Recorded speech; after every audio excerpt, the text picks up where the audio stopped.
This woman in California is being investigated for a hate crime after what she said to these women in a parking lot. I'm going to play it for you, but just know this is pretty graphic.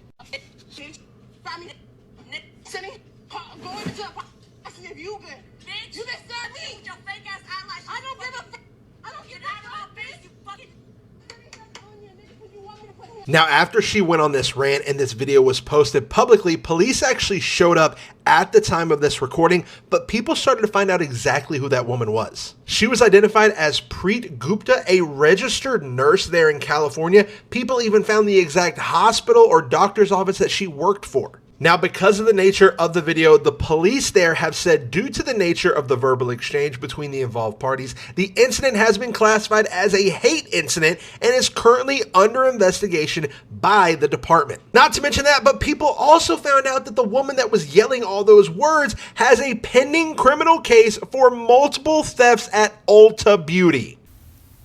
And, so now the Indians is racist and they don't like black people. So that's what we're talking about here. So now they got a problem with black people. And you know what? I think? I think that other ethnicities, because I'm not going to say other races because we're all humans, supposed to be. But I think other ethnicities that call black people the hard R think that they are YT. They classify themselves probably as YT. They feel like the YT people, they feel like they're one of them. And so, because that's the only thing that makes sense. Because how are you as an Indian woman, which is a person of color, going to call a black person the hard R? It would have to be because you think that you're YT. Yeah. As a South Asian myself, I watched that video and I was disgusted, but I was not surprised. Because if you're South Asian, you know at least one person in your vicinity or like outer circle that happily says the N-word like it's their God-given right. So an Indian woman in the US was caught on the video calling a black woman the N-word, and people are understandably outraged. Let's talk about this because there's so much to unpack. First of all, let's make something very clear. Racism is not limited to white people. Racism can be internalized and perpetuated by anyone, even those who are victims of it. When people of color turn around and use racist slur against other people of color, it reflects a deep-rooted problem that goes beyond just one interaction. This situation is a painful example of that. Now, we don't have the full context of the altercation between these two women, but honestly, it doesn't matter. Nothing justifies using a racial slur. You can be angry, you can be frustrated, you can even be dead wronged, but the moment you reach for that slur, you expose exactly what is in your heart. You show the world what you really think of that person and sometimes of an entire group. And here's what really gets me. This Indian woman is part of a minority group herself. She lives in a country where Indian immigrants, though often successful, still face discrimination. Whether it's being stereotyped, mocked for their accents, or being portrayed in certain ways in the media, Indian people have experienced their fair share of marginalization. So to see someone who knows what it feels like to be treated as less, turn around and dehumanize another person of color, it's heartbreaking. It's infuriating, and honestly, it's a reminder that racism is not just about white versus black.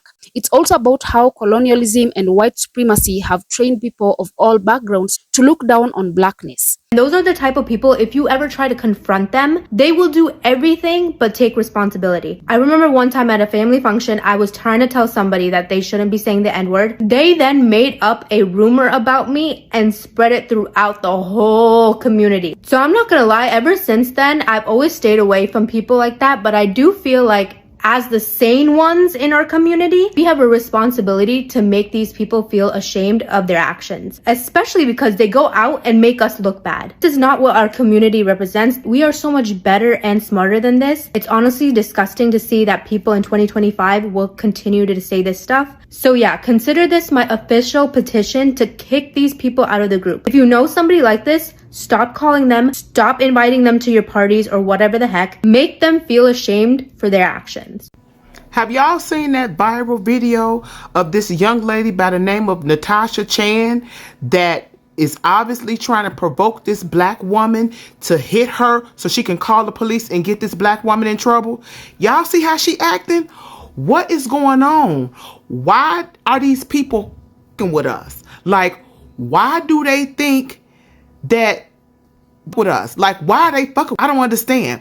She's darker than me, and she calling her the N-word with the hard ER. She got long ghetto nails. I really wonder what that is. I'm not understanding what that is.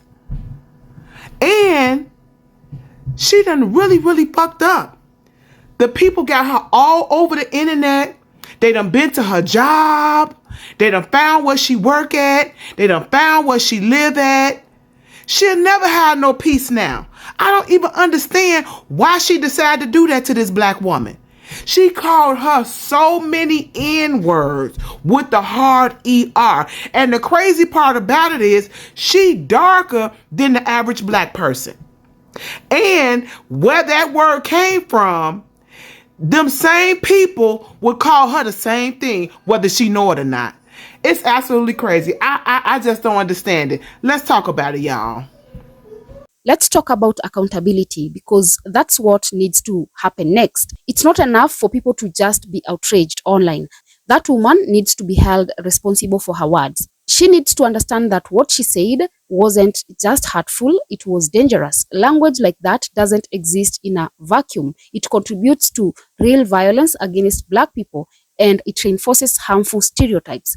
And no, saying I'm sorry isn't enough. Not when the damage is already done. We need to see real action, whether that's through education, public accountability, or consequence for her behavior. Because if she can say something like that in public, imagine what she says in private. Imagine how she treats black people in her daily life. This incident also exposes another ugly truth. Some people only see themselves as victims, never as perpetrators. They are quick to cry foul when racism is directed at them, but silent or even complicit when it's directed at someone else. That double standard is dangerous. We need to have real conversation with our communities about anti-blackness, because this isn't just an individual issue, it's systemic. And the only way we fight it is by being honest about where we've gone wrong, even within our own families and cultures. How many times have we heard comments like, don't get too dark, or black people are dangerous, or they're loud and aggressive? These ideas don't just come out of nowhere. They are passed down, normalized, and accepted until moments like this happen and people pretend to be shocked. Well, I'm not shocked, I'm tired. I'm tired of seeing black people being the constant target of racism from every direction. I'm tired of the silence from other minority groups when it comes to speaking up against anti-blackness. I'm tired of the excuses, because if we really care about equality, if we really want to dismantle racism, then we have to start with ourselves. To the Indian woman in that video and anyone who thinks like her, let me just say this. You're not above racism just because you're brown, and you don't get a pass for being ignorant. If you live in America, if you benefit from the struggles of the civil rights movement, if you enjoy the freedoms that black people fought for, then you owe it to them to treat them with respect, period. This should be a learning moment for everyone. It's not about canceling someone, it's about correcting them, educating them, challenging them to do better. Because if we don't call this out, it continues and it gets worse. We also need to uplift and protect the black woman who was targeted, because in moments like this, it's so easy for people to focus on the perpetrator and forget the victim. She didn't deserve to be spoken to like that. She didn't ask for this attention. She was just trying to exist. And once again, black existence became the target of hate. I hope she's surrounded by love right now, by support, by people reminding her that she matters, that she is worthy, that she is powerful, because the truth is black women carry the weight of the world and they still get treated like they are disposable. That has to change. I want to speak directly to other people of color now, especially those from immigrant backgrounds. Listen, your journey in America has been hard.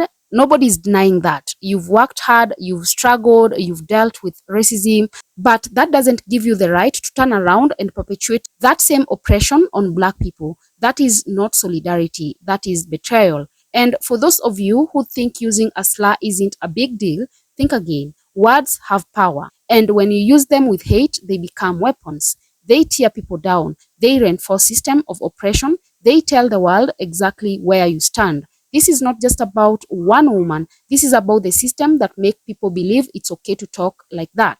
This is about the silence from communities who should know better. This is about all the microaggression, about the subtle racism that people face every day and how it adds up to the moments like this. So let's stop pretending that we are all in this together if you're not willing to actually stand together. Let's stop claiming Black Lives Matter if you're not willing to call out anti-blackness when it comes from our own community. And let's stop thinking that racism is only white people problem. It's a human problem and we all have a role in fighting it. At the end of the day, we need to do better. We need to raise our children better. We need to talk about racism at home, not just on social media. We need to check our friends, our aunties, our uncles when they say ignorant things, because silent is complicity and complicity kills. I'm glad people are outraged. I'm glad this is being condemned, but we have to keep the same energy every time, not just when it's convenient. Black people have carried the burden of fighting racism for too long. It's time the rest of us stepped up. Well, guys, drop your comments. Let me know what your thoughts are about this. And also remember to subscribe, like, and share as well. And until next time, bye-bye.